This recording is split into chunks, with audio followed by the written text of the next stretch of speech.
How are you doing today, Sophia? So you're going to hear my voice I'm having a lot of challenges with my voice again. You'll remember back in January and February, it was really super bad. This is still residual stuff from, the pneumonia or the COVID or whatever I allegedly had that I got on my France trip. And I previously had an appointment with an ear, nose, and throat doctor that I was supposed to see in March. But my appointment was like within days of the whole shutdown, lockdown thing happening. And so they called me and canceled. So I've just now, all these months later, been able to get another appointment scheduled. So I think it's the 18th. I finally get to go in, find out what's going on with my voice. And, my pulmonary doctor said that he thought that my vocal cords had been paralyzed from the coughing from the pneumonia. Mm. I don't know. It's just very bizarre that this has been going on now for, we're looking at close to a year. I mean, it's August, September was when we were in France. We're looking like this is a year that I've been dealing with this. So, please, I hope it doesn't cause any like unconscious distress. I'm not in any pain or anything. I'm not like having to exert or force myself. It's just, I don't know what to make of it. Quite frankly. So just wanted to give you, what's going on, Maureen. Well, it's very helpful for you to say that it doesn't hurt. That's helpful for me. So thank you. I'm glad. Okay. Yeah, Maureen, I saw a look go over your face. Is there anything is there anything you wanted to say? No, I was just remembering France and how difficult it was. Yes. Yes. Yeah. Okay, well, welcome to our second class of the Gemini Goddess Morning Star Journey, the second gate, the third eye activation. And that's going to be on August 15th. Let me look at my calendar and tell you what day of the week that's going to be on. Hold on a second. That is actually going to be like a week from today. It's a Saturday. So not this Sunday, but going forward in the week, Saturday coming is when the activation is going to take place. Of course, we understand now that the activation is marked by the Venus-Moon conjunction in the sky, and that they're going to be standing at 7 degrees of Cancer. So whereas last month's activation had the Gemini energies, this one's having the Cancer energies. So this is the agenda for today's class. We're going to open sacred space. We're going to talk about the gate of perception. We're going to talk about the third eye chakra. We're going to go over another astrology term that we haven't talked about before. And then we're going to look at the second gate activation aspects and the second gate activation themes. And while I allow time at the end for questions and answers, remember, you can always stop me at any point that you require clarification. Or if you're having an insight, if you're having an insight about something, please, we're all masters here. I'm just facilitating. So if you're getting a download, an insight about something that we're sharing, please share it with all of us so that we can all benefit from it. Okay, so because the gate activation is happening in Cancer, our invocation today is going to be to the Great Mother. Cancer is the sign of the Great Mother.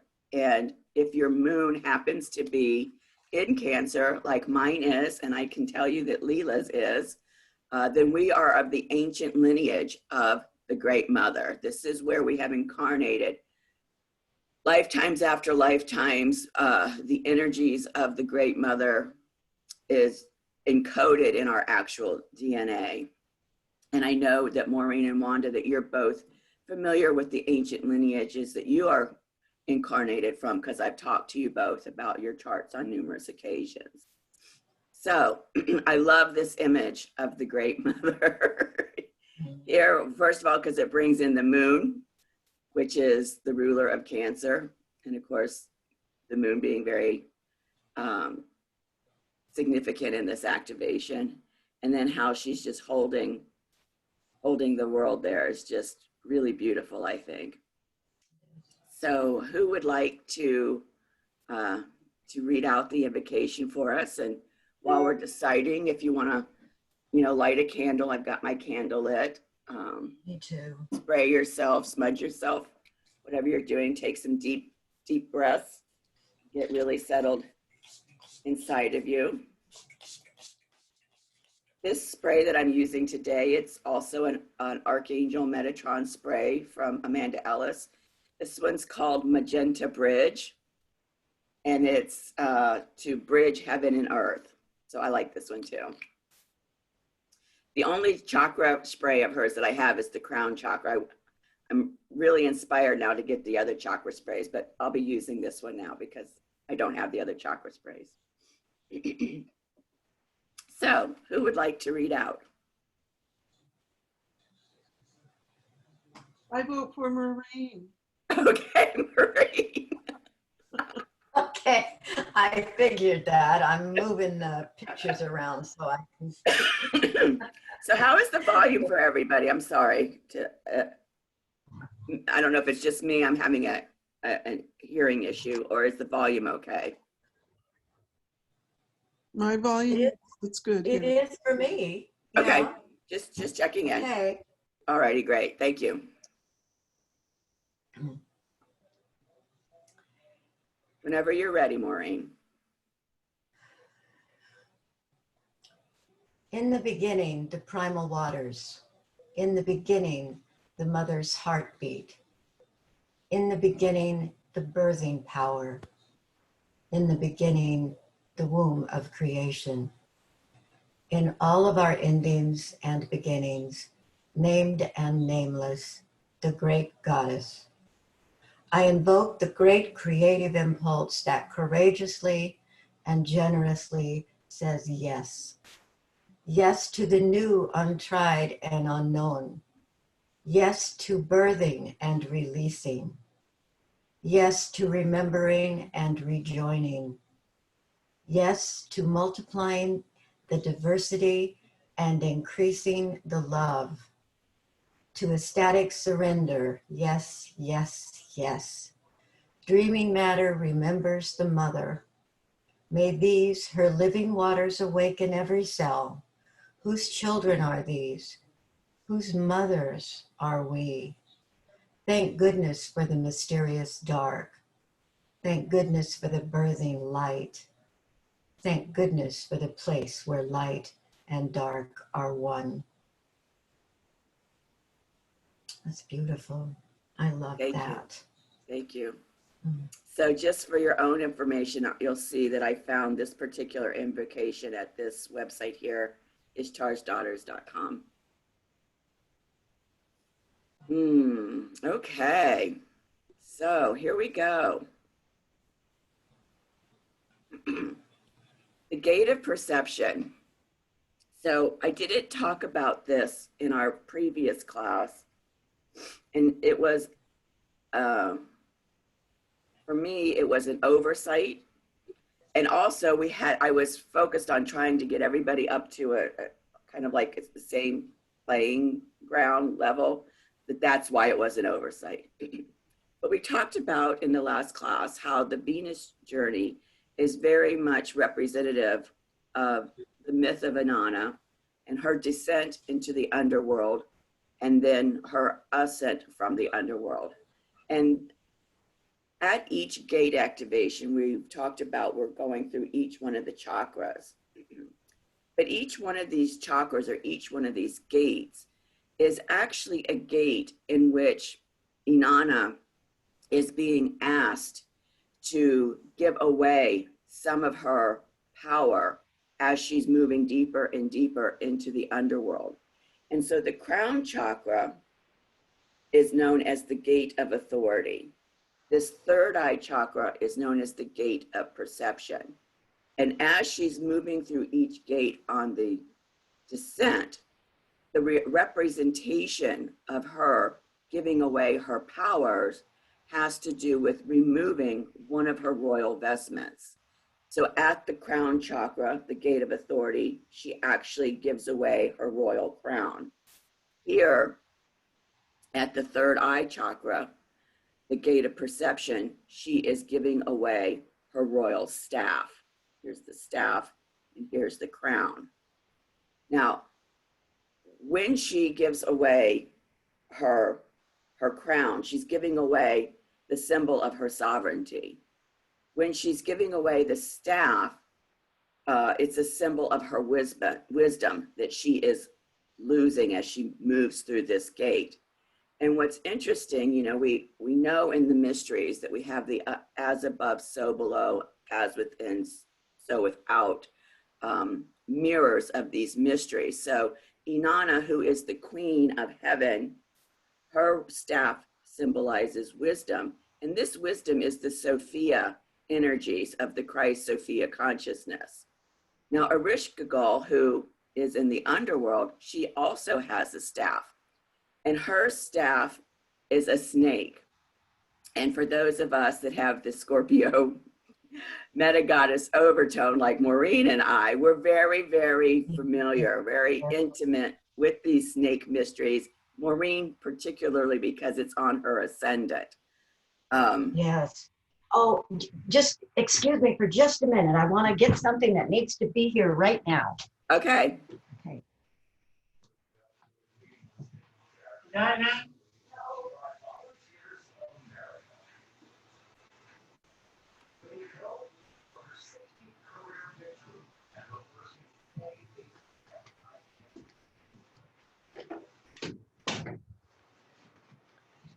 Okay, yeah, just speaking of the snake, this is my staff. Wow. Yeah, it came from a dream. Uh-huh. And so this is the earth representing the underworld. And Uh-huh. I just thought, yeah, that I want that in here right now. Oh, I'm just getting chills all over my body as you say that. Thank you so much for sharing that with us. Oh, absolutely. It's to me, it was when you were talking about Erishka Gal, I didn't realize, you know, that she had the snake, although I knew underworld. And so I connected that my staff wants to be here right now. That is so fantastic. I just love that. And I can feel the power of it, just like connecting with all of us. I'm just getting chills all down my body. Oh, that's wonderful. That's wonderful. Yeah. Yeah. It is very, very precious to me, probably my most important sacred object. Yeah. I can understand that, absolutely. Well, and so we see here that Ereshkigal's staff, the snake, is the source of perception in shadow. And that is so significant because as we're going down on this descent journey, we're discovering at each gate the daimons, the demons that we have that are really preventing us from seeing our own blind spots, from seeing our own shadow. And so they're coming into our awareness because they're ready to be let go of, because they're no longer serving our expansion and our evolution. So both the royal staff of Inanna and the snake staff of Ereshkigal are very, very relevant at this particular gate.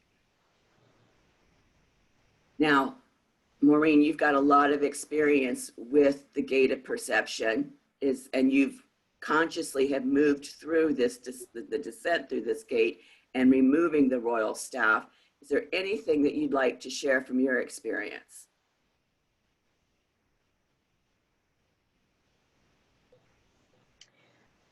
Only that this has been a challenging gate for me because my third eye has never been really active or open. I believe that both the third eye chakra and the throat chakra both have been challenged from experiences either of my ancestors that are in my DNA or my own experience of being persecuted because I had gifts in those areas. Either I had strong intuition or I spoke something that was considered offensive in the time and I was punished. Either way, that is my experience with it, is that I really need to find what those blocks are because I don't need them anymore. Right. Yeah, but I did for a long time. Right. I understand that. I understand that. Wanda, as we're having this discussion, is anything coming into your awareness that would desire a voice around it? When Maureen mentioned, and I'm trying to see how to start my video, when Maureen mentioned about the throat, because I do feel that this area has been trying to activate for quite some time, but my throat, boy, I'll tell you, I think I must have been choked or had something shoved down my throat because I often have a sore throat. And I remember when there was a lot of physical trauma going on, I was told, you know, not to cry. And so I feel, and I grew up and learned my parents' way of dealing with stuff. And instead of being gentle and stating what I thought, I would just shove my opinion very loudly on what I thought. And so that really caused me to have a lot of people didn't want to be around me. So yeah, there's a lot with these things happening going on, particularly around the throat. And I think here I'm starting to feel like I've starting to get more insights coming in. So is that what's happening with this one? Sophia, we're going to be working on removing blocks from the third eye. Right. So actually, yes. And remember that this is the descent journey. So we've got to frame this a little bit differently. And the way that I would frame it, you might choose to frame it differently than me. The way that I would frame it in terms of the descent journey is, okay, in what ways, what are the demons that represent the ways in which I have given away this power in the past, so that on the ascent journey, I can reclaim that power. Okay.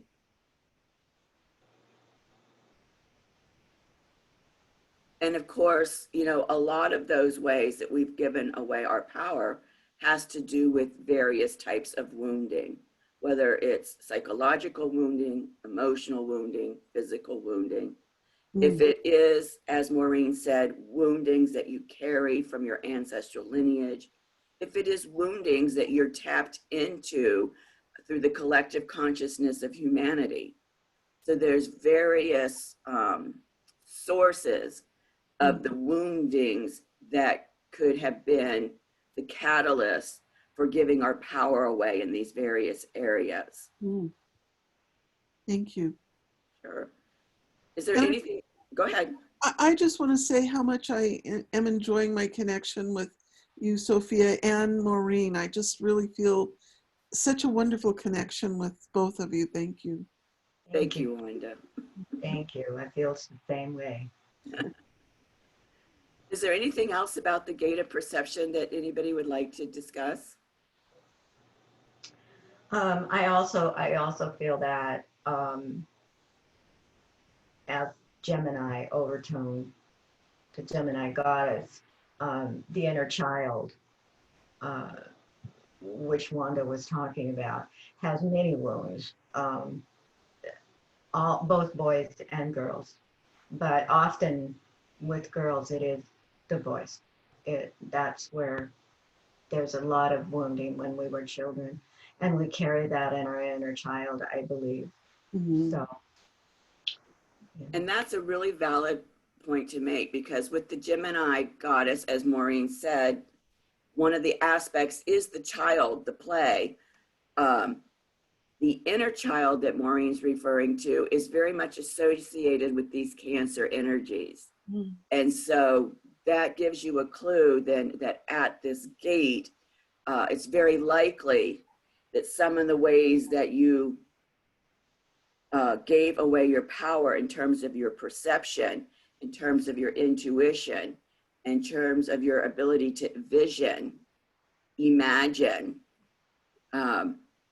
had to do with experiences, traumas as a child that your inner child is still carrying and is ready now to let go of. So be aware that a lot of that can be coming up over the next month. It can be extremely emotional. Cancer is a water sign, a very emotional sign. And just for Wanda's purposes, as priestesses in our lineage, we are trained to do what we call shadow dancing, to help others navigate that shadow when it comes up. So if you're requiring any support at any time, Maureen, Wanda, and I'm speaking to Leela too, you can always reach out to me if you require a shadow dancer. And Wanda, you know, you don't have to reach out just to me. You can reach out to Maureen or Leela as well, I'm sure.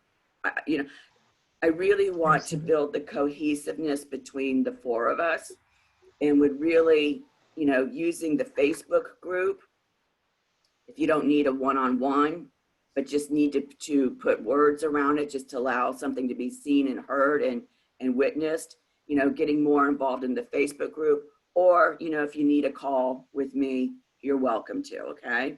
Thank you so much. Sure. Thank you. And if I'm speaking too quickly or moving through the information too quickly, please slow me down, because I want it to really settle in. I don't want the mind to be, skating over the surface of this information. I want it to really be kind of embodied as much as it can be through this actual class process. Okay. Okay. So far, so good. Okay, great. If my pace, one of the things I've had to learn is how to pace myself. And so if my pacing gets too quick, just say, hey, can you slow it down a bit? And I'll be happy to do that. Okay.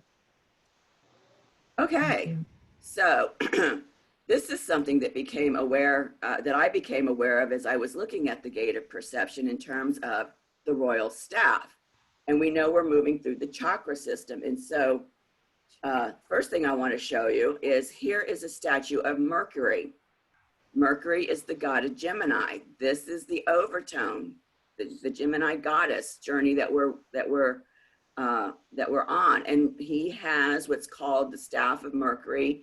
I think that's the Roman term. In Greek, he's known as Hermes. So you might also see this called the staff of Hermes.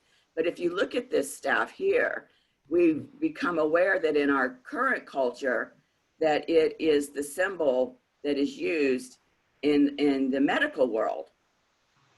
And this symbol that the medical world has taken on, and that is representative of the staff of Hermes, represents our own chakra system and the Sushumna that runs up through the middle of the chakras, and from the Kundalini life force that is seated here at the base of your spine and your coccyx, the two snakes that are going up there around each chakra, and at each chakra, their energies cross. You know, the Ida and the Pingala, one is masculine. The Pingala is masculine. One is feminine. The Ida is feminine. So it very much reminds me of, in terms of removing our royal staff, that not only is it a physical staff that we are removing, but I believe that that physical staff represents our inner staff. And so, you know, this is our entire electromagnetic system here that is really being asked to shut down. And then, of course, where the Ida and the Pingala meet here at the third eye, they call this the Great Pyramid. So I just thought that this was another way of looking at the significance of the gate of perception and removing the royal staff.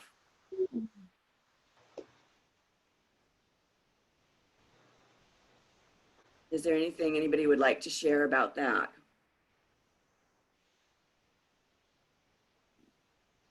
No, I'm good. Okay, great. All right, so now we'll talk about the third eye chakra. And you'll see I just pulled out that piece of the previous image to kind of focus on. And I love this image here. This is a painting that was done by Robin Chan. She calls it Creatrix. I love this image of the third eye. But anyhow, the third eye refers to the gate that leads to the inner realms and spaces of higher consciousness. And in yogic metaphysics, the third eye, which is also called the Ajna chakra. Ajna is a Sanskrit word, Ajna chakra. It's the center where we transcend duality. And we talked about that in our personal sessions from the last gate, how I really tapped into this idea, this concept that this Gemini journey is about transcending polarities, specifically the polarities of our own mind. Remember, Gemini rules the mind. And so it's the third eye where we are actually able to transcend that duality, where we perceive our own selves as separate from the rest, and that that we perceive ourselves as existing independently from everything else. So that's what's happening here in the third eye. Now, I found this article, the third eye chakra, how it connects us to our intuition. Just occurs to me that maybe I'll put this link on the resource page too, but it talks about these four main characteristics of the third eye chakra, in terms of it being intuitive, in terms of it opening your mind to the higher mind, in terms of the truths that you are able to perceive through it, and in terms of being a foundation of wisdom. So I will go ahead, as I'm saying this now, I'll put this link on the resource page. I really encourage you to go and read this, because when you understand what's happening here in this chakra on an energetic level and what it's giving you access to, I think that just that understanding gives space, it creates space for any demons related to those issues to show up for you. You said any demons? Right. Wow. Right. Okay. Well, remember, we're using demons to represent the shadow aspects. Right. Okay, will do. Anything that anybody wants to share about the third eye?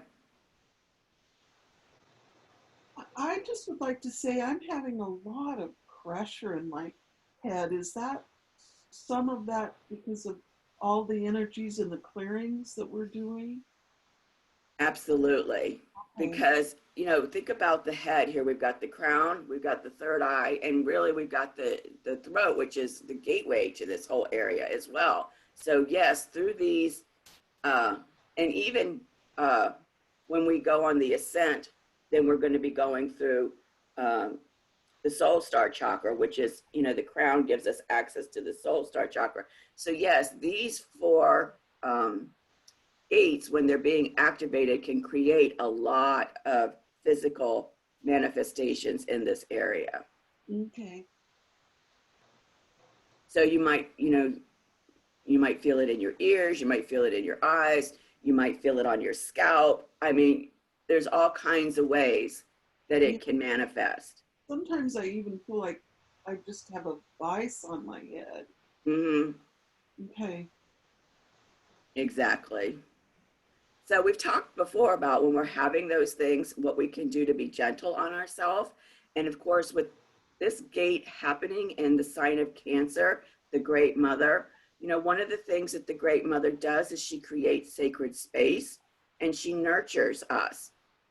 And so as you're having these experiences, particularly if they become very uncomfortable, think of the ways, tap into the ways that you can create a sacred space for yourself to allow that to be, not from a pushing away and resistance Mm-hmm. perspective, but just creating a safe space for it to be there until it's ready to pass. And also the ways that you can be gentle with yourself and nurture yourself as you're sitting in that sacred space. Okay. Anything that anybody would like to share?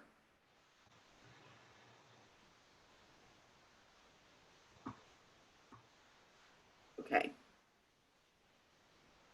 All right. So the first, well, the one and only term that we're going to talk about that's relevant to the aspects that are going on at this gate activation is an aspect that's called a yod. And the yod is also known as the finger of God. And it comes from this painting. This is a painting that Michelangelo did that's called The Creation of Adam. And this older gentleman here with the beard and long hair is supposed to represent God. And of course, this younger gentleman over here is supposed to represent Adam. And you see that God is extending his hand and he's pointing. And where God points his hand or his finger through a yod is supposed to be a point of destiny. And when we think about our own evolution, and if you think about, you know, before you incarnate into this life, that you choose the journey, that you know what the journey that you're taking, and you choose every part of it, then in an astrological term, then when you find a yod showing up in your chart, then this is something that you have built in for yourself to help you in terms of the evolution that you are choosing to experience. And so it's can feel very fated because it has to do with a kind of destiny that you're meeting up with. Mm. I love this image because if you look back over here, we have the rainbow imagery, which I think is apropos for this particular journey. So when we see a yod, excuse me, did you want to share something? No, just yod. I've got 5 of them in my chart. 5 yods in my, birth chart. So I figured I had some very definite things I wanted to address this time around. Right, right. I have 5 of those fingers. Well, and another way that you can look at it is kind of like a safety net, like no matter how far off track things get, this is still going to happen. Right. Right, because when you come down to the, it all feels really good, lollipops and balloons up there, but when you come down here, it's like, holy crap, what happened? So that's why babies cry. Exactly. So that's another way of looking at it. So in astrological terms, how do we identify a yod in the chart? And so what we start with is down here at the bottom of this triangle, we have two luminary bodies that are standing 60 degrees away from each other in the sky. And then they are laser focusing their energies up to the apex of the triangle, or what's known as the action point here. And so they will be 100, and because they're at 60 degrees from each other, that this is 150 degrees. So this luminary body down here on the bottom right of the triangle will be 150 degrees from the action point, and this other luminary body on the left side at the bottom of the triangle will also be 150 degrees from the action point. So that's how we identify in the astrological chart whether or not there's a yod. So this action point is that point of destiny that I was referring to earlier. And the base of this triangle is very, very significant, because you can see here the energies running along the base of this triangle between the 2 points creates a conduit, and it creates a very, very powerful conduit. And so the blending of these energies as they focus with laser precision up to this action point are allowing what you could say would be like pushing, like if, let's imagine you had some kind of a pipe that had, like, let's say your tub, right? You got your tub, you're trying to drain it. There's some kind of clog in the drain. And so you put down the Drano, but it doesn't clear it. So you got to bring in the plumber, and he's got to use a snake to snake out that clog, right? That's kind of the effect that's happening in this aspect between the power, between the bottom two energies and what they're doing to push up through that action point. Anything that needs to be pushed through in order for this action point to be realized. Does that make sense to you? Mm-hmm. Yes. So we're looking at, pushing through deep, deep blocks that are preventing the action point from occurring. That, okay, it's time now. You've had your whole lifetime to work on this, right? And now you got to push through, right?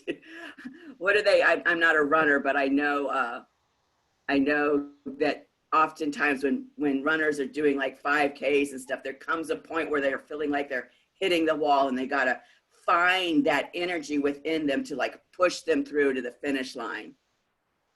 So does that make sense to you? That's the kind of effect that we're getting from this yod aspect.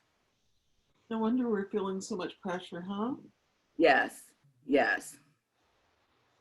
So you'll see here that the other part of it is that oftentimes something that is hidden deep within you that needs to come to the surface, it's ready to come to the surface, must be kind of, that power of that conduit has to kind of like force it up to the surface for you. Oops, sorry. So this is a very, very powerful aspect, and it's because whatever has been hidden and is desiring that assistance in coming to the surface, it needs to come into the light. So this action point can also, you can kind of also think of it like, what do they call them? I can see it. We've got a bunch of them around here. A light, like a lighthouse, like the light at the top of a lighthouse is what's here at the action point, because everything under here has to come up. Wow. Any questions about what a yod is? Mm-mm. Okay. All right. So let's look at the second gate activations. So we thought the first gate activations were intense. Personally, I think the second gate activations are even more intense. Oh my God. want to hear Yes, that.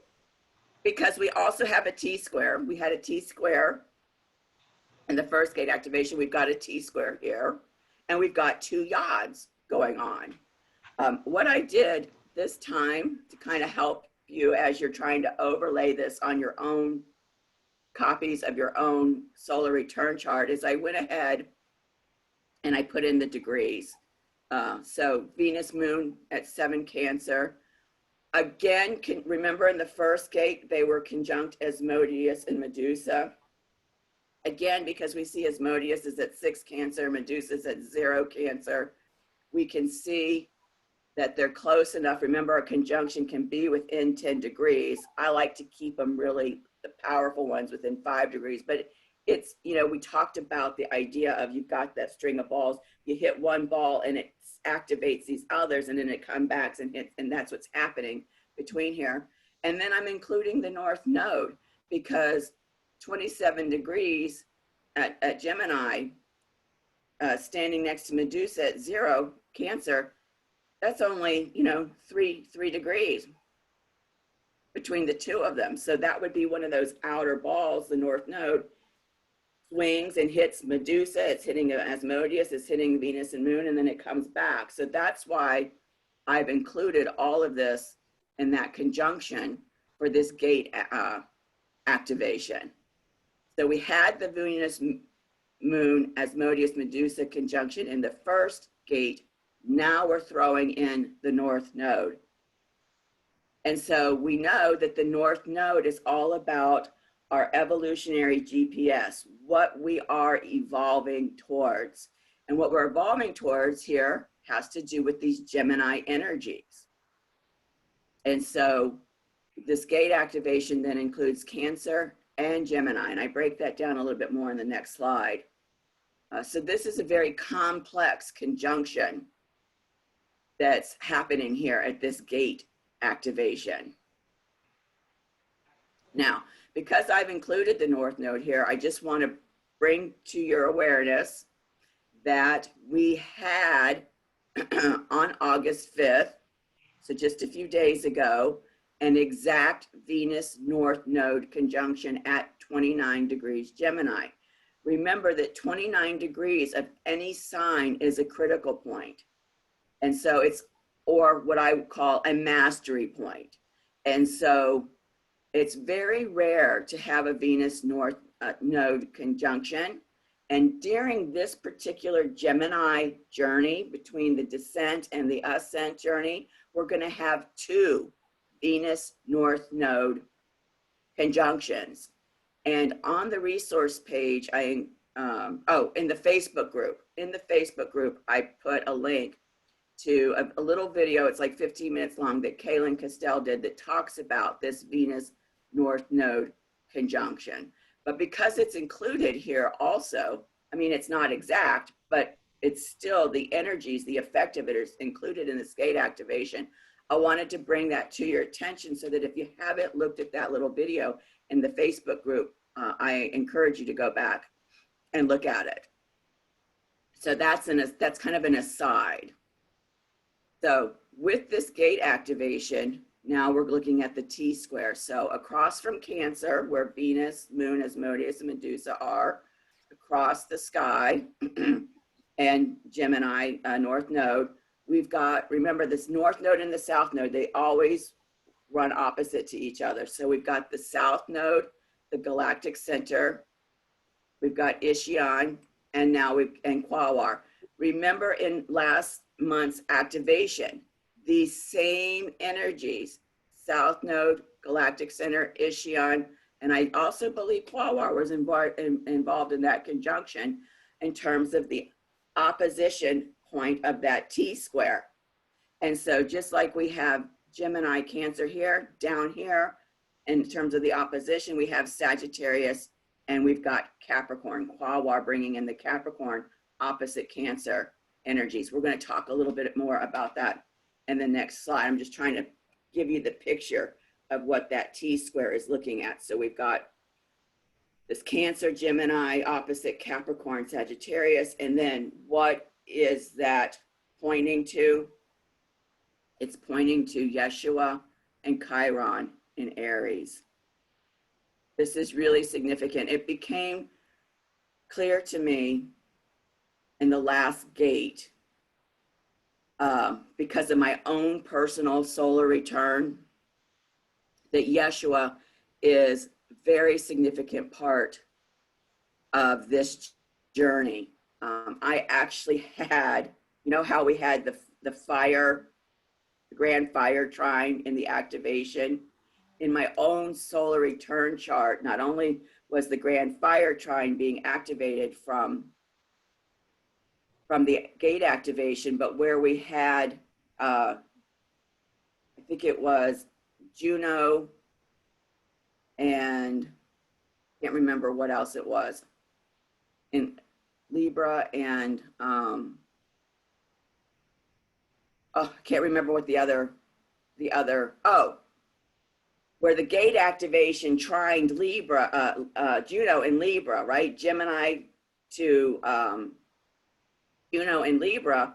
In my solar return chart, where Yeshua was in Aquarius, it created then a grand air trine. So if you think about air and fire being on the masculine axis, there was a grand fire trine in the activation, and with my own solar return chart, then a grand air trine, it kind of created like the Star of David from my own experience in that gate activation. And that's when it became very clear to me that Yeshua was a big part of this. And we know how significant the Magdalene was in the last gate activation. And as the sacred partner of Magdalene, it just made sense that I start including Yeshua from this point on. So that's what the T-square looks like. I'll show you on the next slide. But the other thing to be aware of is that this gate activation, the Venus, Moon, Asmodeus, Medusa, North Node, it's in trine to Ceres in Pisces. Ceres is the great mother. And where Ceres is in Pisces, she's standing opposite to the Magdalene and Orcus. Magdalene, we know, is the twin flame of Yeshua, the high priestess. She's in sacred service to the goddess. She's an embodiment of those Sophia wisdom mysteries. Orcus being the sacred vow. Magdalene has a sacred vow to be in service to this reclaiming of this twin flame energy between Yeshua and Magdalene. Not for them, but for us to facilitate that within us. When we're facilitating, I'm sorry, Maureen, did you start to say something? When we're bringing in the masculine and feminine energy we were just talking about, is that where it's integrating within us? It has nothing to do with drawing in a twin flame partner in any way, right? It's exactly. So now remember with the mysteries, the inner realm manifests in the outer realm. And so as this is happening on the inner realms, it may actually manifest as drawing in a sacred partner in the outer realms. But yes, we're focused here because we know we're connected to everything, that we are source, that we are one with all of source. We focus on the inner realm because anything on the inner realm is always, always, always showing up somehow, some way in the outer realm. what if we don't want a twin flame? What if we don't want that? You may not. It's going to show up differently for everybody. It may show up as somebody physically coming into your lifetime, or it may not. It may show up that your relationship with source, your inner being, your higher self becomes more of a personal experience for you. Oh, awesome. Thank you for clarifying. Because remember the mysteries, as above, so below, as within, so without. So there's a lot of ways that based on what you as an evolving soul are desiring to experience in your expansion, there's infinite numbers of ways for that to show up in your outer reality. Okay. Thank you. I got worried there for a minute. There's nothing to worry about. There's nothing to worry about. So let's just, I mean, this is a big chunk here. Let's, look at the next slide so that you can see actually what those energies are looking like. And then I'll come back and look at the odds. Okay, so in blue here. Wait a minute. No, in purple here. In purple, we've got the gate activation up here. Venus, Moon, Asmodeus, Medusa, North Node. All of this gate activation being opposite, we don't see it here, but we know South Node, Galactic Center, Ishion, the unforgivable sin, and Quawar. Quawar, remember, is the god that dances and sings new realities into being. So that's the top of the T, this opposition here. And then it's pointing all of those energies over here to Yeshua and Chiron in Aries. And notice that Chiron and Yeshua are retrograde. So this is pointing us within to our own inner shaman, to our own inner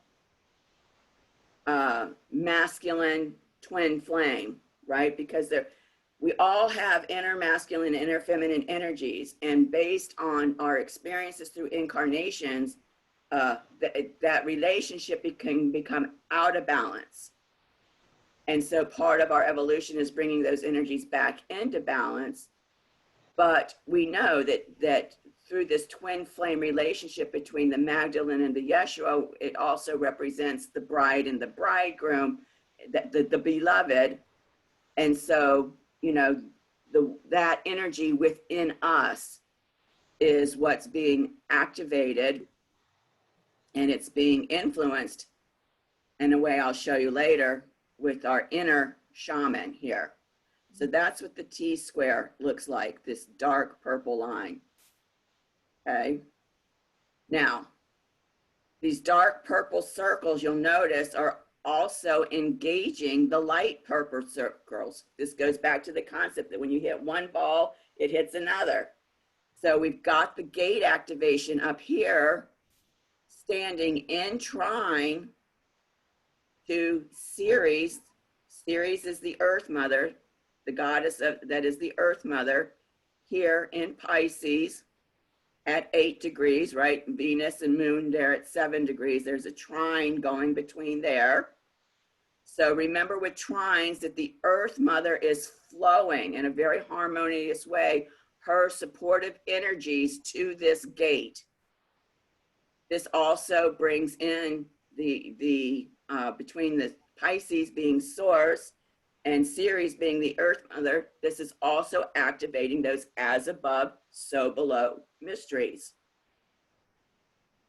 And because this gate activation is standing in trine to Ceres, what do we see? We see that Ceres is standing across the sky from this Magdalene Orcus conjunction, Pisces across from Virgo.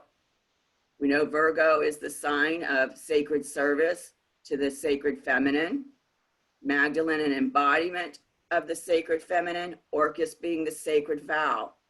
This also, in addition to the two yods, gives this sense of a faded point in the collective consciousness of humanity to be able to receive these energies, even if it's just an encoding, right? Collective consciousness is receiving these codes, even though the people individually may not be aware of the encoding, they are being impacted by this coding. And it's like seeds. They may germinate later, but they're there. They've been planted. Mm-hmm. So that's a very complex aspect that's happening. But can you see it here on this chart? Mhm. Are there any questions about the dark purple T-square and the light purple trine and its opposition? Mm-mm. Okay, we'll dig a little bit deeper into that as we go on, but I just want you to be able to image that for yourselves. Okay, so let's go back up now to the yods, first yod.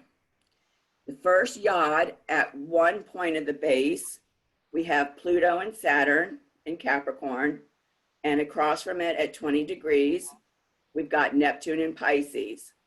So that becomes the conduit that we talked about, the power of that conduit that's going to push its energies up towards this action point. And at the top with this action point, we've got Mercury and Sun. Now, this is significant in another way as well. We just had yesterday the Lion's Gate.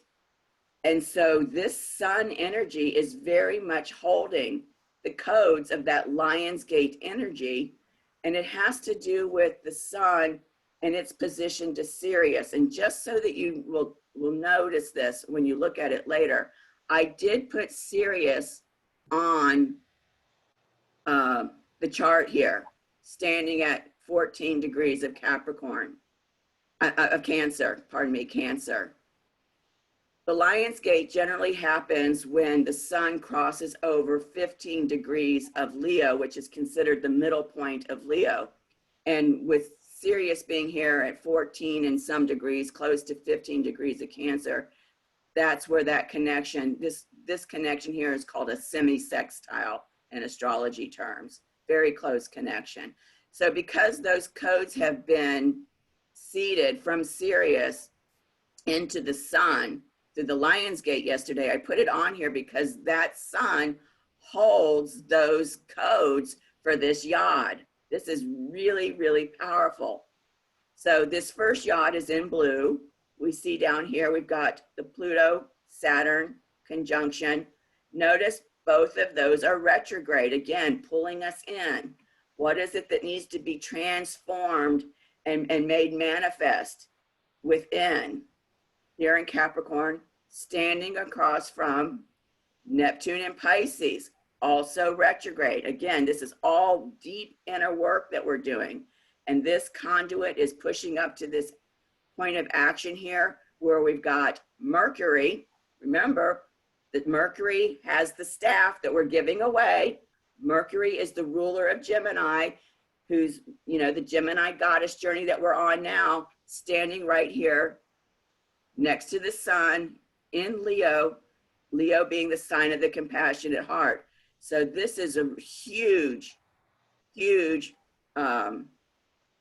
opportunity to push through these hidden, what was the word, blocks that have been preventing us from really having this flame of the compassionate heart to be very present within humanity. So that's the first yod. The second yod at the base, look at what's happened here. This is why I color coded it. These energies, the Mercury Sun conjunction and the Neptune conjunction, they are being invoked in both of these yods. So here the Neptune was in the base, now it becomes the point of action. Here, Mercury and Sun was the point of action. Now it becomes the base. And what's also at the base? Juno and Libra. And remember, last gate activation, the Venus, Moon, Asmodeus, Medusa, it was standing in a trine to this Juno in Libra. So you see, we can see how the energies from the last gate are even influencing the energies of this gate. And they're still kind of standing on the stage, so to speak. So let's see what that looks like in the chart. This yod is orange. So we see there the Sun and Mercury in Leo and making the conduit here with Juno and Libra. And their energies are or excavating, pushing up into the light, everything that we need to know about Neptune in Pisces. Remember that Neptune is the ruler of Pisces.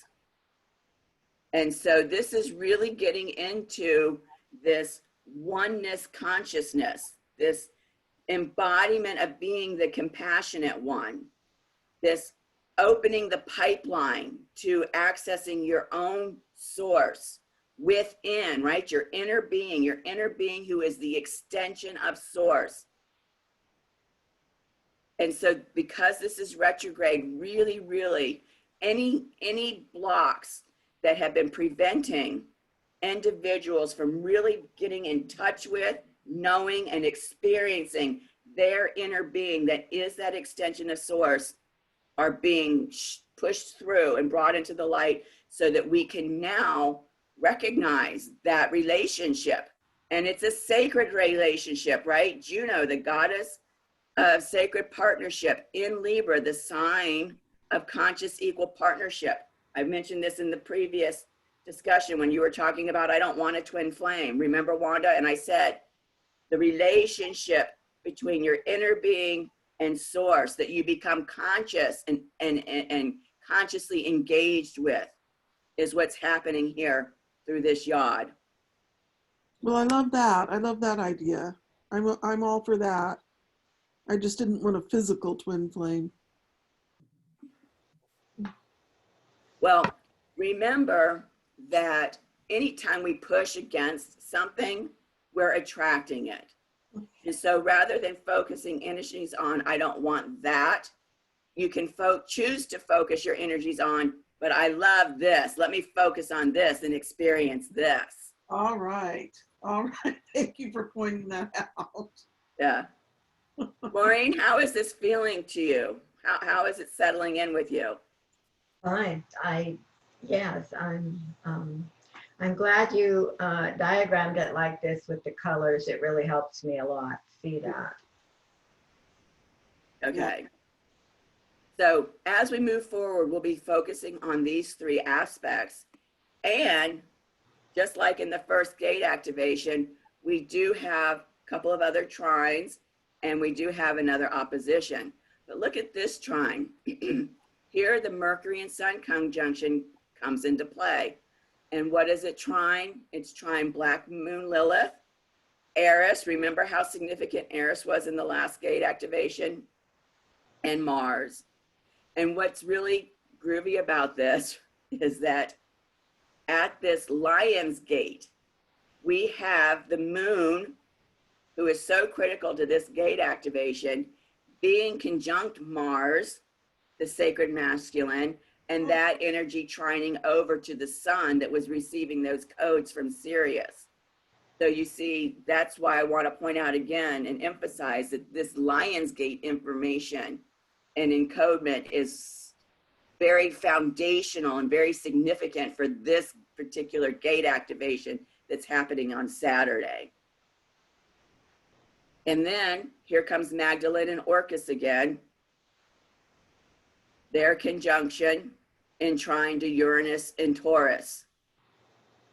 And then I told you I put Sirius on there because of the Lionsgate activation, and Sirius is standing opposite to Jupiter. So, you know, if you're delving into these energies and want more guidance or receiving insight that you'd like to share about these energies, which are still very significant, you're welcome to discuss those with me at any time or in the Facebook group at any time. So just bringing that awareness to you. All right, you ready to move forward? I know that was a lot of information. Yes. Yeah, I'm ready. Ready, okay.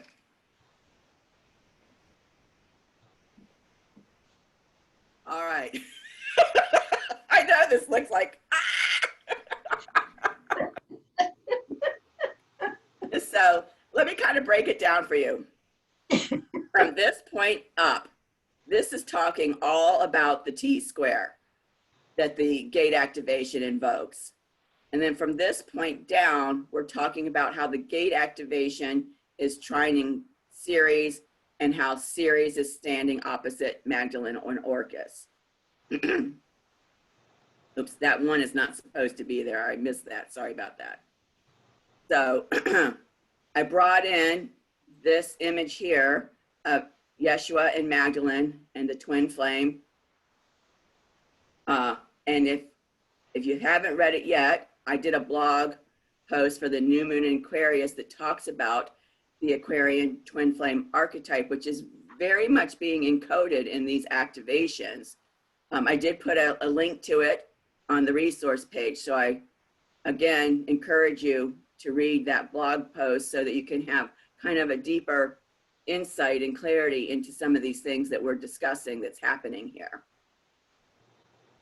All right, so in terms of the top of the T, I said that on the one side, we've got the Cancer Gemini energies opposite the Capricorn Sagittarius energies in terms of the conjunctions happening on either side of the top of the T.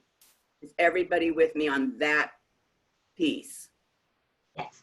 Okay, so when we're looking at the Cancer Capricorn axis, we're looking at the path of home, family, and community, which also includes what people term, their tribe, the tribe that they have created.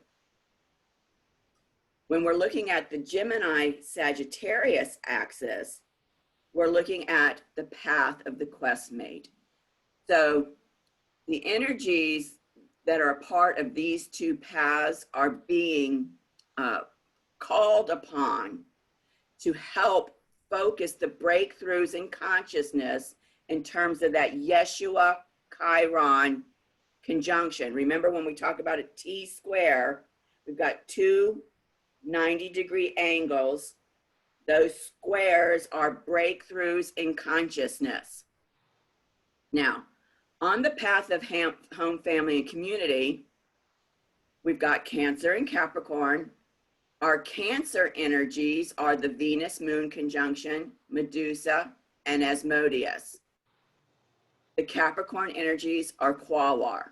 So we know that as a sign that Cancer represents children, it represents, safe space for children, and it represents the mother as the nurturer of children. Capricorn as a sign represents the ancient elder, the wisdom keeper, the way shower, and being able to stand in your own sovereignty. So those themes, those keywords are very much deeply embedded in the energies of these luminary bodies that are standing in them right now. So with Venus Moon, we've got the sacred feminine and the great mother. With Medusa, we know this from the previous gate, that she represents the patriarchal fears that paralyze us. And we know Asmodeus here is giving access to our inner demons that are preventing us from accessing the full power of our third eye. And then with Quawar and Capricorn, the dancing and singing a new creation into being. So remember, all of these energies are blending together in this kind of cosmic dance, cosmic soup that we're tapping into. So on the Gemini Sagittarius side of that T, we know that Gemini is the free thinker, that it's playful. That's where that child energy comes in, right? Even Peter Pan and Tinkerbell represent that Gemini energy, the child that never grows up, the creative muse. And North Node is in there, and we know that the North Node represents our evolutionary GPS, showing us where exactly we are evolving towards at this moment in time. Let me turn on my light, please. It's starting to get dark here because I'm getting a storm outside, and I've got my, I don't remember the word for these things that cover the window. I've got them shut. So let me just turn on a light real quick for myself.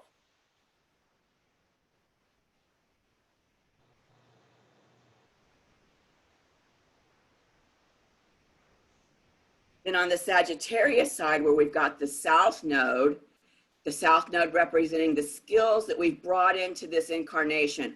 All the skills, all the wisdom from every other incarnation, from where we are at this point of our expansion, at this point of our evolution, that we are bringing in to this incarnation. We know that the galactic center is the heart of our galaxy. You could call it the galactic womb, because light codes are coming into that galactic center, and it's everything in this galaxy is being made manifest, being created from the light codes coming into and through that galactic center. And then Ishion, the unforgivable sin, is how it's primarily known. I also call it the unforgivable wound. So this path of home, family, community, path of the questmate, and all of the components between those two axes create that T at the top of, the top of the T. And now we're looking at the base of the T, and we've got the Aries energy being invoked. Aries being the fierce protector, the defender of the innocent, the warrior for the exploited. And isn't it interesting that the moon and Mars, who is the ruler of Aries, are standing conjunct at the Lion's Gate, beaming all of that energy towards the sun in Leo at that Lion's Gate. Again, pointing to the significance of the Lion's Gate codes for this gate activation. We have Yeshua, who is the twin flame of the Magdalene and the embodiment of Christ consciousness.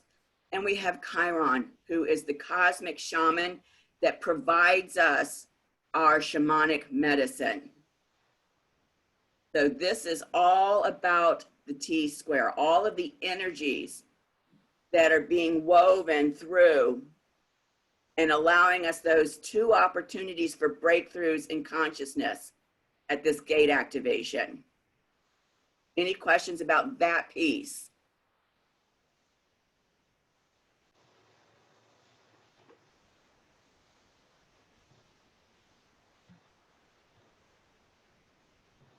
Okay. So now this gate activation, right? The Venus, Moon, Medusa, Asmodeus, North Node conjunction. All of those energies are standing in trine to Ceres and Pisces. Ceres is the goddess of, the Earth Mother goddess in Pisces. And she is standing across the sky from the Magdalene and Orcus in Virgo. So let's look at those energies. This axis, the Virgo Pisces axis, that axis is the path of the helpmate that's being invoked through this activation. We know that Ceres is the Earth Mother. We know that Magdalene is the twin flame of Yeshua, the embodiment of Sophia consciousness. And we know that Orcus is the sacred vow. So all of this is what's being, trying to look for a different word, is being lit up by that gate activation of the Venus, Moon, Asmodeus, Medusa, North Node. I mean, we're looking at like a pinball machine. You know how the ball goes through the pinball machine and everything lights up and dings, dings, ding, dings, lights, lights, lights. This is like a whole freaking pinball game going on here, isn't it? Just because of that conjunction that's happening at the gate. It's huge, absolutely huge. So what I want to do is I want to take this information and I want to come down here. Hold on a second.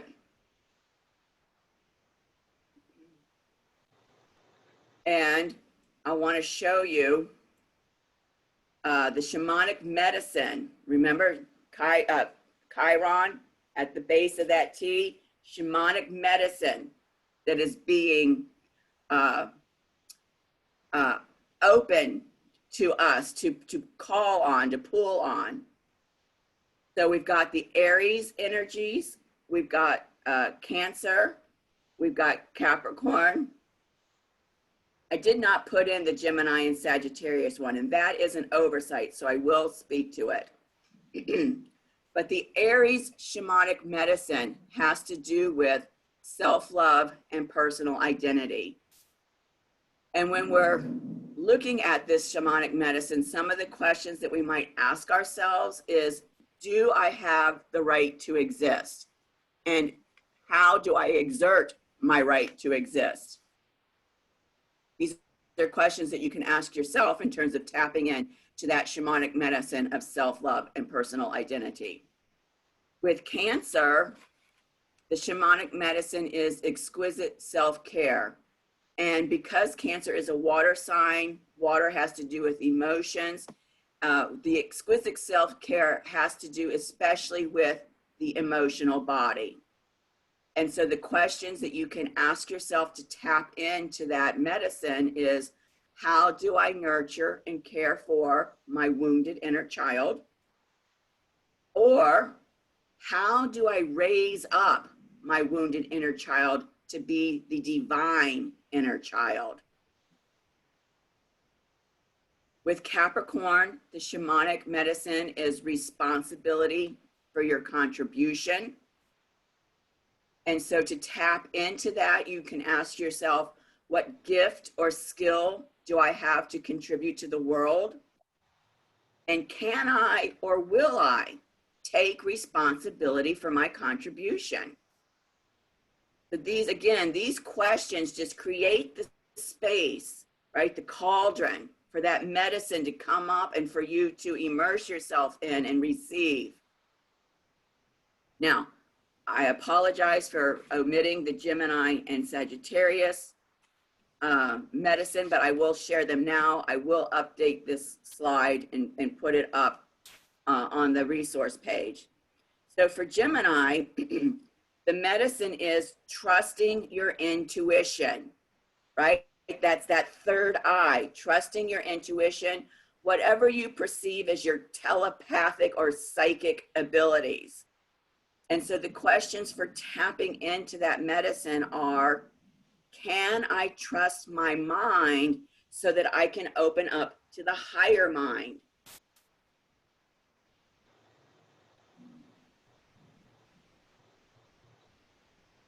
The Sagittarius medicine has to do with spiritual meaning and purpose. The medicine of spiritual meaning and purpose, and to tap into that and access it, you can ask yourself, what is my truth? What do I believe? What has heart and meaning for me? Can I surrender those things that are meaningless, that have no meaning for me?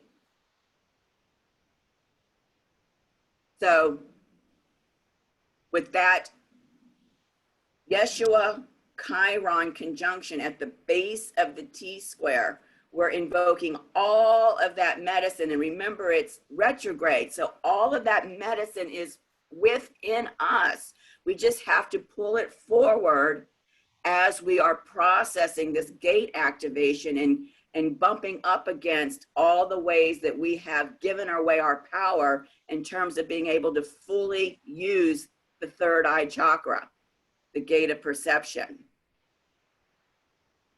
So some of the demons that might come up for you, if you ask these questions, you can ask other questions. In what ways do I not trust my own instincts?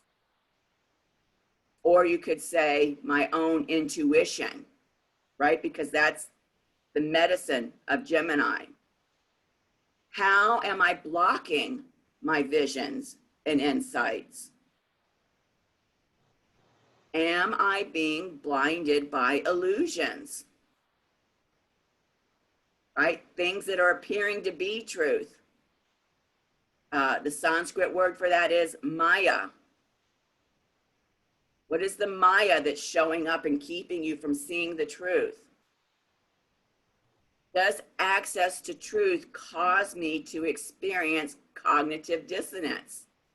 Am I so bogged down in false beliefs that when the truth is standing in front of me, I can't recognize it because it creates a cognitive dissonance for me. How am I unwilling to look within to unearth my fears?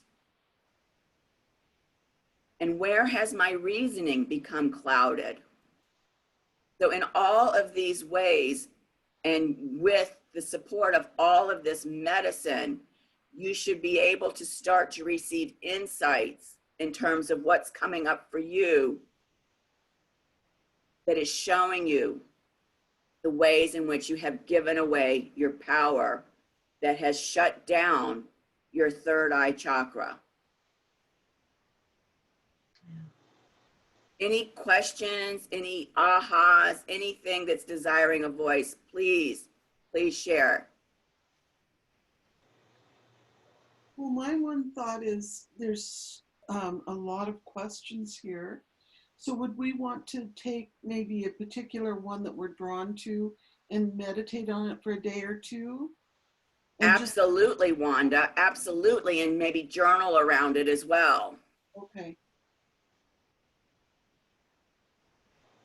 You know, if you're taking a walk, you could take a question and say, okay, I'm taking this walk. Please reveal to me on this walk, you know, how I am blocking my visions and insights. And it'll be amazing to see what shows up in your path. And you will know. You won't even have to guess, oh, I saw this. What does that mean? You will see something. You will know instantly, oh my God. Oh, okay. Thank you.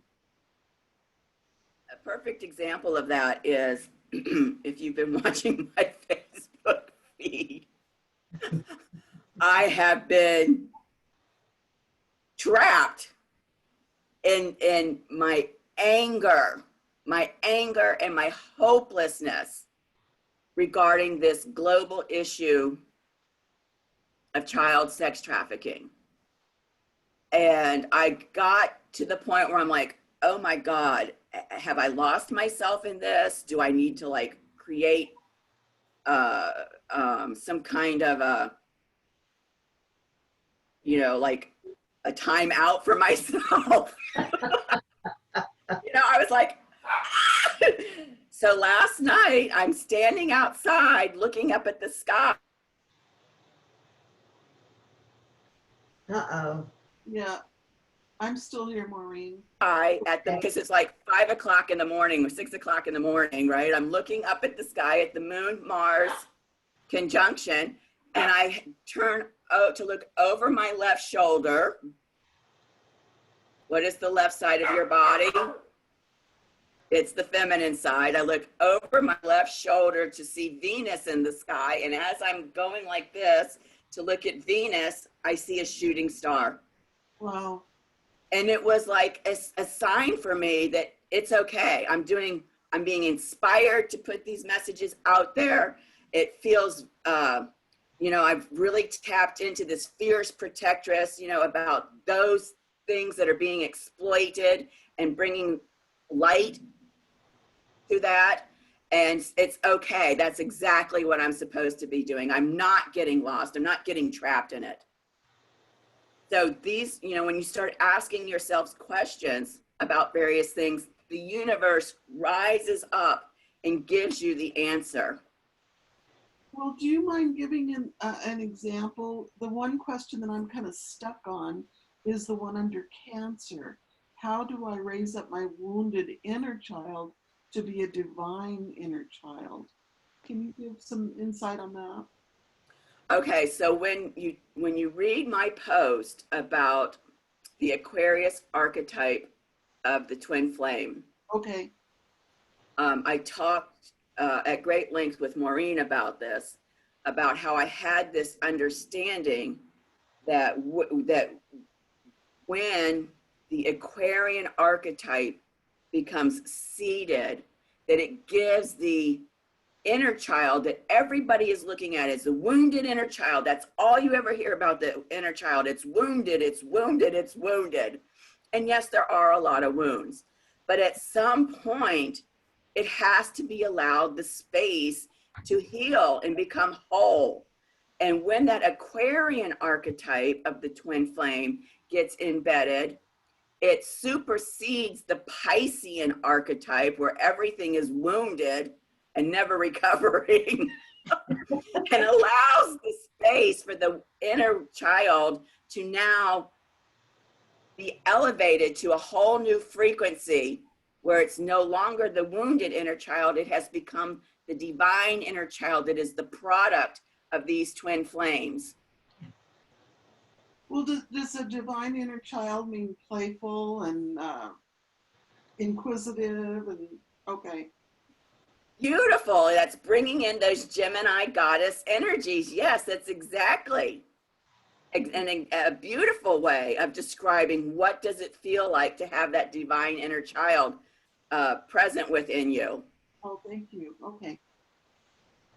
And of course, remember with this gate activation here, remember we've got Ceres in Pisces flowing this energy into us, Pisces being the source field from which all things are manifested, our inner being, an extension of that source.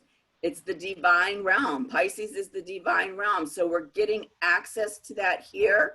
But remember also that we're getting access to it in these yods because Neptune in Pisces is a part of both of these yods. So yes, the space for that divine child to step forward is being offered to us to tap into through all three of these major aspects of this gate activation.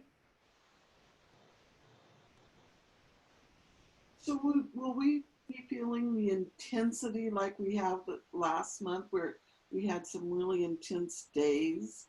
Will those happen with every one of these as we're walking through them? Yikes. Okay. Well, it helps. I think it helps me to know when I am feeling that there's a reason for it and will help to be resolved. So thank you. Yes. Remember that the moon represents the divine mother. And this gate activation is happening in Cancer, right? The sign of the great mother, ruled by the moon, the divine mother.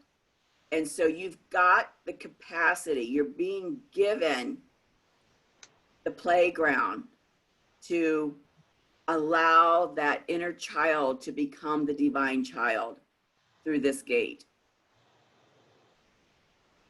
And remember, it's not about knowing what to do. It's happening, whether it's perceptible to you or not. But by consciously engaging with the energies in this way, it becomes more and more perceptible to you. Okay, yes. Maureen, how are you feeling about this? Anything you'd like to jump in and add about this? No, I'm just feeling like a rock skimming across the lake. You know, I need to stop that and go down and get deep. Because this is an area that is really difficult for me. So I have to sink. I have to go and down deep. You know, my Scorpio's got to get happy. She wants me to go down deep, and I need to do that. But this is not an area that I generally feel comfortable. Oftentimes, when accessing your Scorpio energy of going deep doesn't feel comfortable, it goes back to the fact that as children, it wasn't tolerated. We were given the message, you cannot go deep because when you go deep and you express the emotions from that deep place that don't feel good, it's not comfortable for me. So you can't do that. Okay. Yeah. So this ties back into the ways that your inner child was wounded by not being given permission to be deep. To be deep. Yeah. I am just remembering an incident where I think I was expressing my Sagittarian Venus. I was a child. I lived in Germany. I'm a baby boomer, so my father was still in Germany right after the war, and so we went over to be with him in occupied Germany, and we didn't live on the base, so there were rules, and we lived upstairs in a house, and another military family lived downstairs, and it was a little boy named Chucky. I still remember Chucky. And I was only about 2 then, close to 3. But we wanted to go outside that gate. We wanted to go through the gate and down the sidewalk and see what was down at the end. And I didn't even think about it being wrong. But we weren't supposed to go outside that gate. That was wrong. But we went out and we checked it out, and then we turned around and we came back. And as we came back, my father yelled out the window, "Maureen, get in here." And I got the spanking of my life because he scared my mother because he was so violent. And I know what, he never ever did that again. But I know he was so frightened that I would be wandering out in occupied Germany without any protection, That frightened him, and I understand that, of course. But I think that must have made some kind of a memory, deep down, where I'm not going to do that again. I am not going to explore anything again because I might get hurt. So that has something, I think, to do with the patriarchy, and the inner child. And I'd like to validate that for you, because remember, at the top of the T, we've got Cancer, Gemini, Capricorn, Sagittarius. Both Maureen and I have our Venus in Sagittarius. And so, yes, with Medusa being, the paralyzing fears of the patriarchy, and those Sagittarian energies of the South Node, you can bet, because it happened so early in your life, that it was probably a critical moment to remind you of other ways that you have experienced similar situations in past lives, so that you could start dealing with that right away in terms of your evolution. Yeah. Okay. Thank you. Thank you very much. Yeah. So this is, you can see, this is really a huge stretch on us. It's like taking a kindergarten and putting her in a PhD class. This is what's happening to us on an energetic level at this gate activation. So I remind you, this is a Cancer gate activation. Be gentle on yourself. Create the safe space for yourself. Nurture yourselves, because who knows what's going to come up and how it's going to feel for you. And you will be required to feel, right? Mm-hmm. Yes. Cancer. It's all about emotions, all about feeling it. And all those emotions that you were not allowed to feel as a child, you must give space to and send the message, it is okay. You are allowed to feel it now, and you are safe as you feel it. Okay. Thank you. Beautiful. Thank you. Okay, let's go forward and look at these yaws. I've got my eye on my clock. We've got a half hour to try to hustle through all of this. I don't like to hustle, but I am mindful of your time. So, first yod, At the base, we've got the Pluto, Saturn, and Capricorn, and we've got the Neptune and Pisces. Remember, Neptune is retrograde. We know that Capricorn represents the ancient elder, wisdom keeper, way shower, and sovereignty. So Pluto and Saturn are representative of those energies and how we're working with those energies. Pluto being the death and rebirth mysteries, the idea of the phoenix rising from the ashes.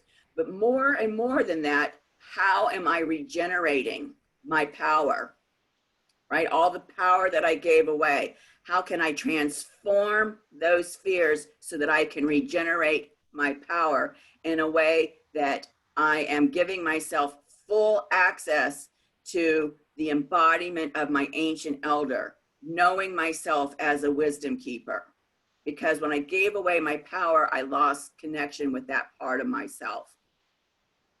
Saturn, I've done a whole blog on Saturn, who I believe is actually Saturnia, the goddess of sovereignty, who patriarchy usurped and made a masculine god, Saturn. I shared that with Maureen. Maybe I'll put that on the resource page too, if you'd like to read it.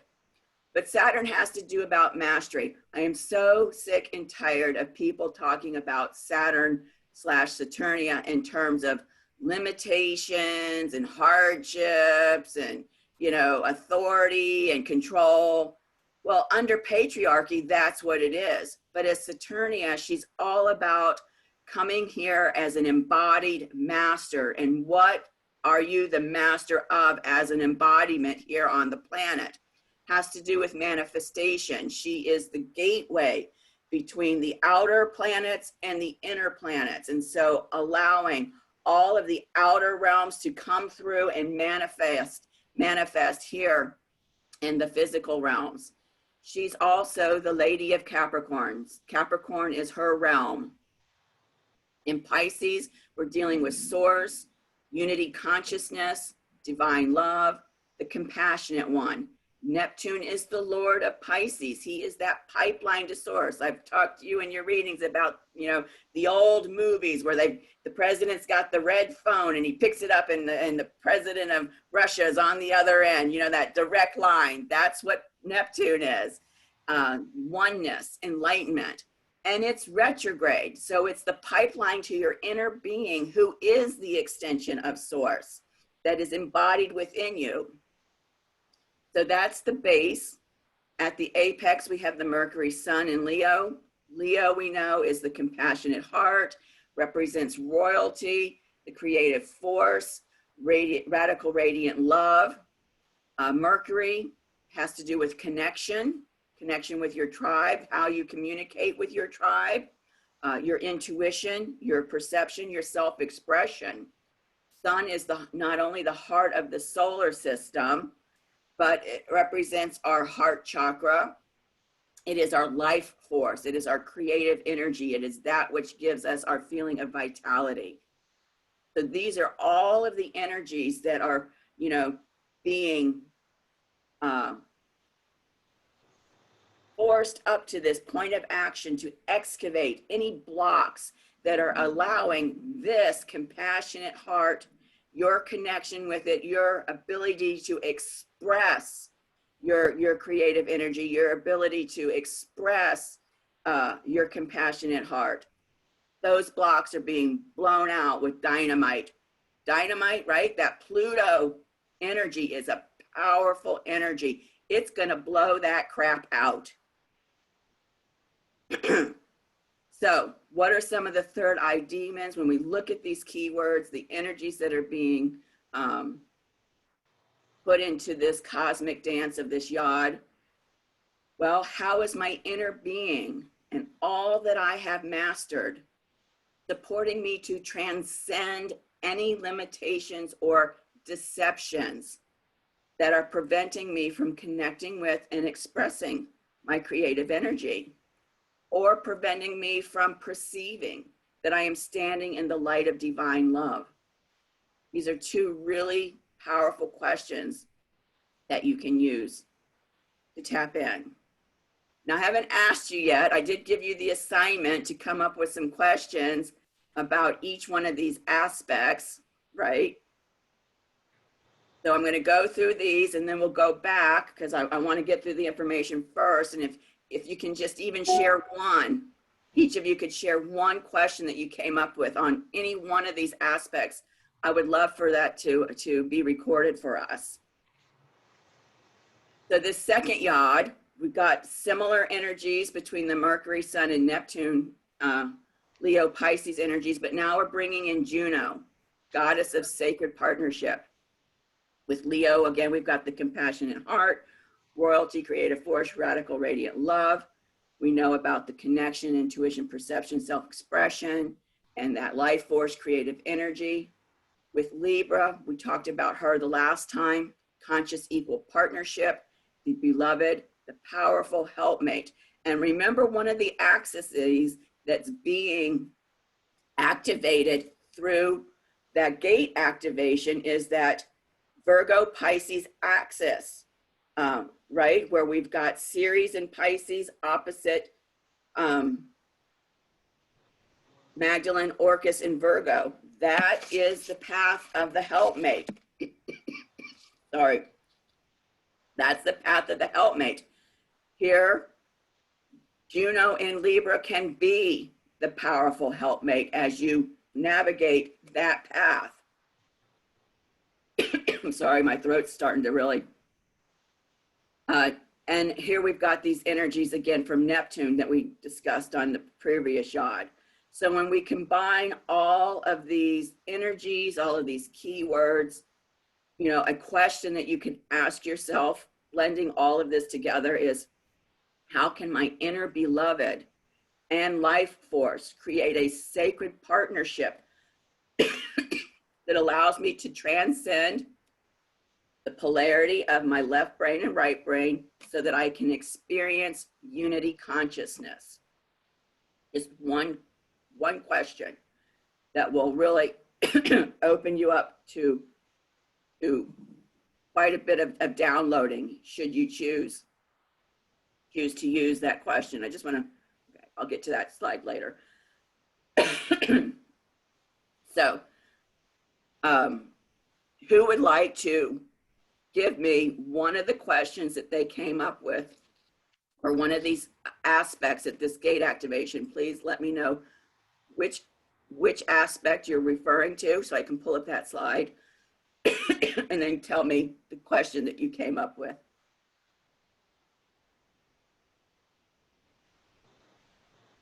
Maureen, would you like to go first? Okay.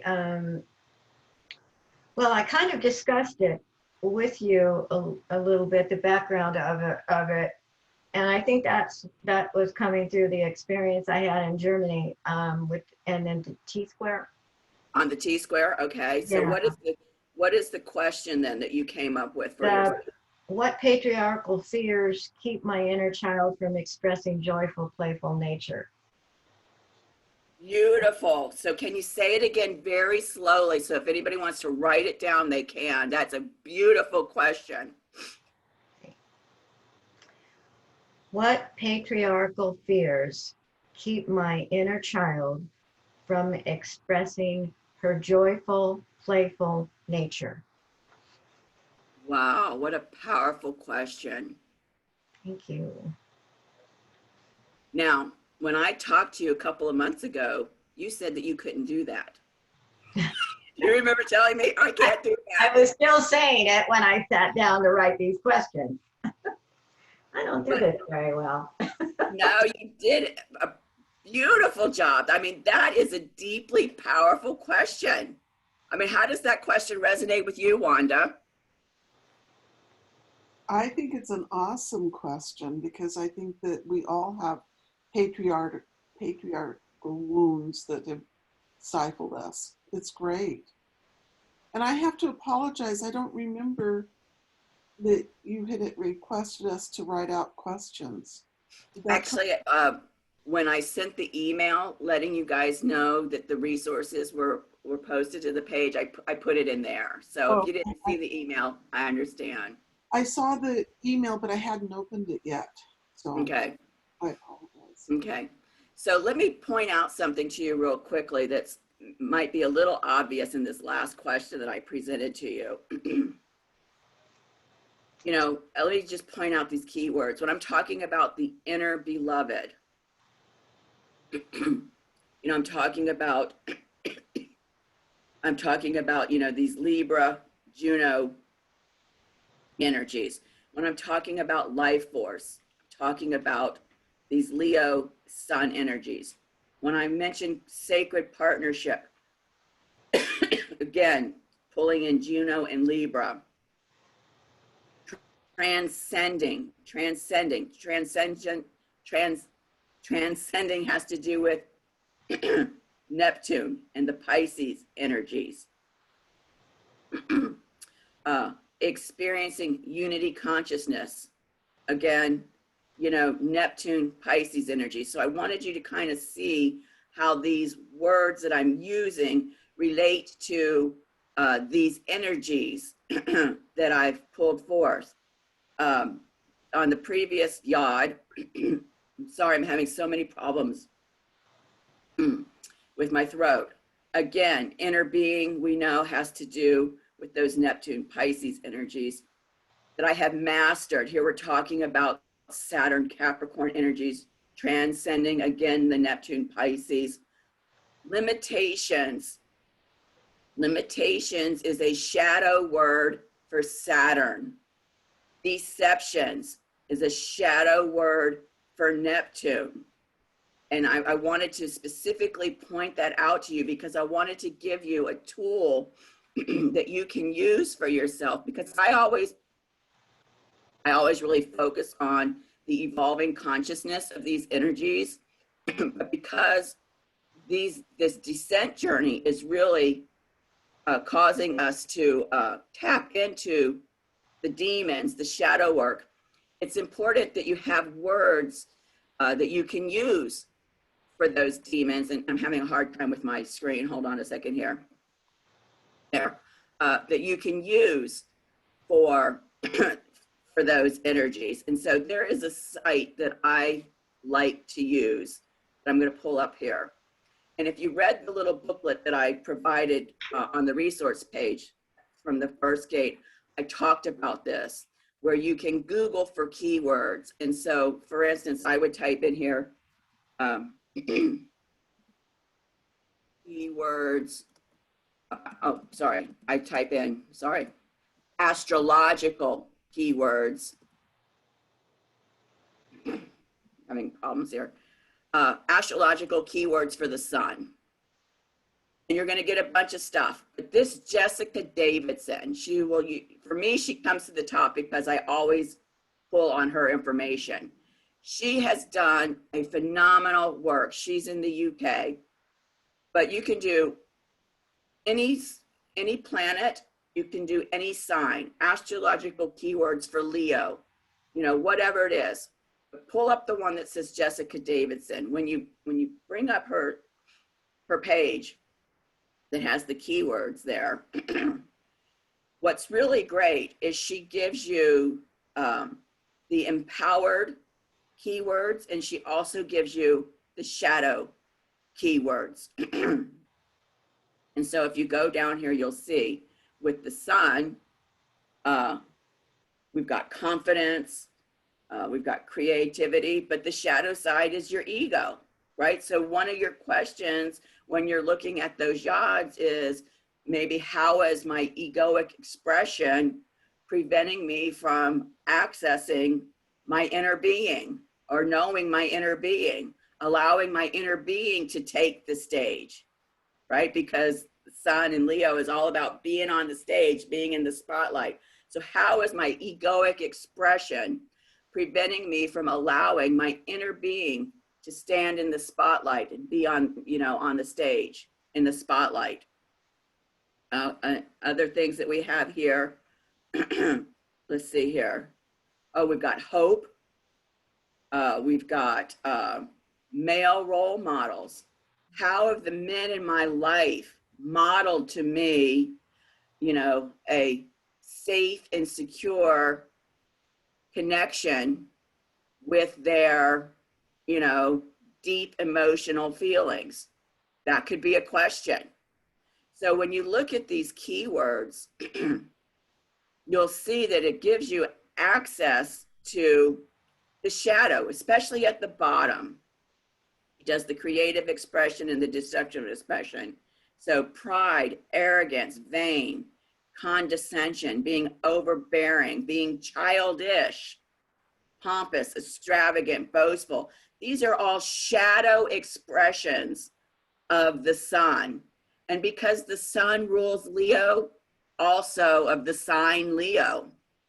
And so, I mean, look at all of this shadow that is having the spotlight put on it by the Lion's Gate that we're still under the energies of Friday, Saturday, and today.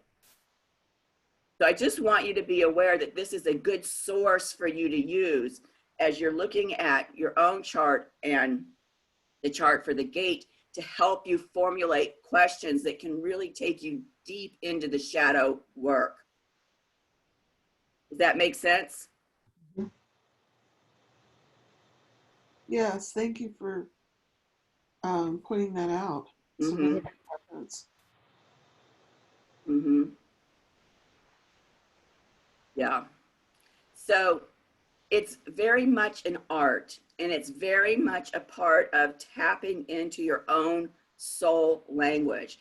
And so when I say some of these words will really resonate with you, it's because that's something that your soul language is trying to get your attention to look at. That's why I say there's no right answer, there's no wrong answer, there's no right question, there's no wrong question. It's like taking a palette of colors and making a painting with those colors. That's what you're doing with these keywords.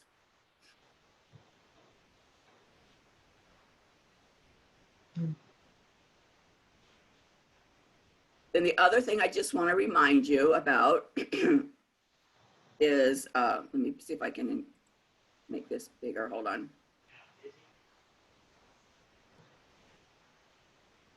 Is to remember the cosmic dance. This year we have two huge aspects that are impacting us throughout the year. And they're impacting us throughout the year because they're slow moving planets. And so they have a longer period of influence on us. And they're because they're further out in the sky, their energies are very powerful for us. So on January 12th, we had the Saturn conjunct Pluto aspect. For Maureen and I, this has been encoded into our solar return chart. My birthday's on the 8th, hers is on the 9th. And so this conjunction is very much a part of everything that's going on in our solar return chart and will be a part of every gate activation for us.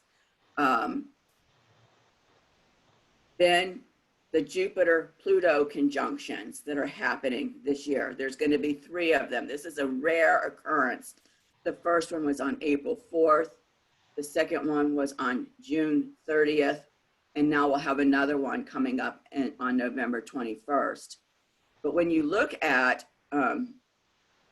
chart, hold on, let me pull up the chart. When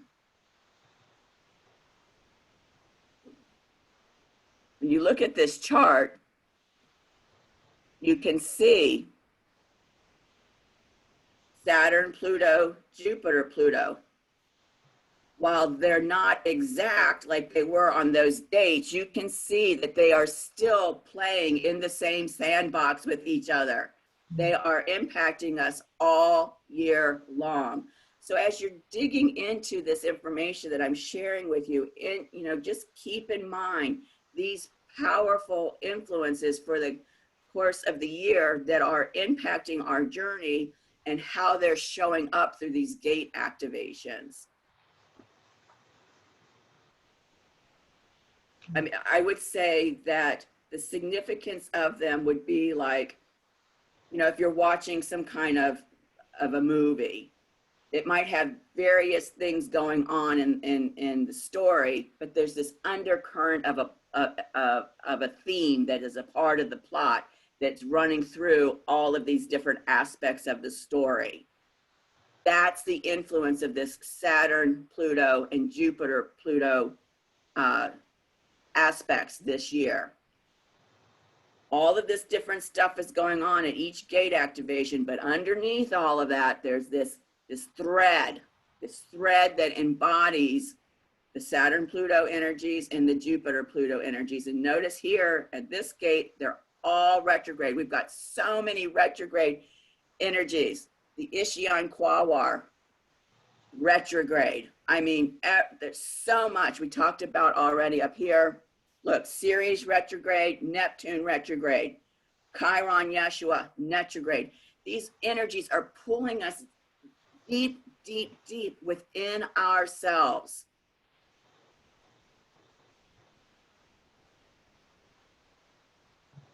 So, 4 minutes.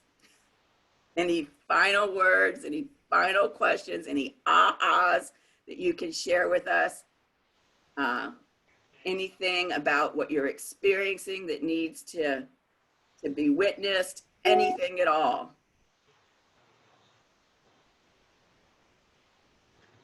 No, I already have addressed it. So, thank you. I would think for me, as I have listened to everything that's going on, and then the chart that you showed us, I'm feeling a little fearful because last month was so intense at the beginning, and then when I called and talked with you, Sophia, that really helped to temper some of that. But I'm kind of feeling a little fearful of, my God, the last one was so intense. What's this one going to be like? And I know that's not good to start a month off with that kind of thinking. Well, and on the other side, you know, it's good to be aware that those fears are bubbling up. And so remember what we said, allow the space for yourself to be present with those fears. Give yourself permission to be present with those fears, because they don't have any power over you when you start to consciously engage. And the gift from those fears is that it's showing you where you've given your power away before. Okay. Well, there's a part of me that says I'm going to stay in my house and not go out and interact with anybody. And that will defeat the purpose of everything going on, won't it? So.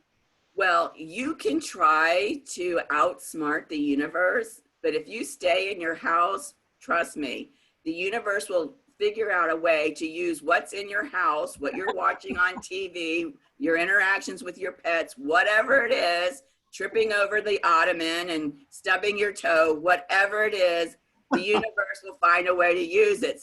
So let me assure you, you cannot outsmart the process. It's going to happen. It's happening for everybody, whether they're engaging with this on a conscious level like we are or not. The advantage by choosing to engage with it consciously is that's a part of standing in your power, and it's a part of taking back your power. Mm-hmm. Okay, thank you. I feel better just expressing that. Thank you. Yes, yes, there is so much power in giving words to the stuff that's coming up. And so this is another reason why I encourage you to use that Facebook group. You know, just because by putting stuff out there, whether you pick up the phone or send a text or not, is giving words to validating, allowing that to be seen, to be acknowledged. Okay.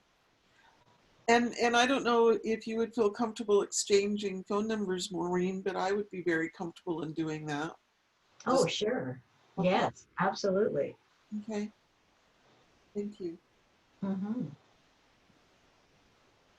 All right, ladies, buckle up. I've got my buckle on. I haven't taken it off Now, for a whole year. you can engage your playful child through this, and I'll give you a perfect example. When I was in middle school or junior high school, they called it junior high school back then, I was very active in Girl Scouts, and we took a trip up to Six Flags over Georgia. We camped out, and we went a couple of days to Stone Mountain, a couple of days in Six Flags. And they've got these fabulous roller coasters at Six Flags. And we would get off the roller coaster and we would run around and we would get back in line to get on the roller coaster. And our favorite seat was the front seat, where you can hold your hands up and the momentum of the roller coaster going lifts you up off your tushy. And we would run back around and we would gauge and we would wait. We'd let people go ahead of us just so that we could get that front seat. So you can engage your playful child through the process by thinking about it as a fun roller coaster ride. And you can either be in the front seat or the back seat or any seat in between. You get to choose. Yeah. Yep. Awesome. Yeah. Thank you. Okay, so my final word is send me an email or a text, and let's get your personal readings booked. And Okay. I guess that's it. Thank you so much. It's good to see you again, Maureen. Oh, good to see you too. Even if you look a little black and white there. See my name, huh? Um, Well, thank you both for showing up. I genuinely and deeply appreciate it. My sun in Capricorn genuinely and deeply appreciates it. I get that. Well, thank you. I thank you for all the work you put into this presentation, and it's very, very helpful, and I'm appreciative. Right. I'll send out an email to let you know when I've been able to get this recording posted to the resource page. And I will make a note to update that slide to include the shamanic medicine for Gemini and Sagittarius. Okay. If there's anything else I said I would do, just send me a text or email just to remind me if I don't get it done. Okay. You're pretty good about remembering and getting it done pretty quickly. Yes, you are. Yeah. I try, at least I try, you know. So, Thank all you. right, ladies, blessings to you Thank all. you. I'm going to go ahead and end our session for today. Okay. Okay. Bye. Bye-bye. Everybody. Bye-bye.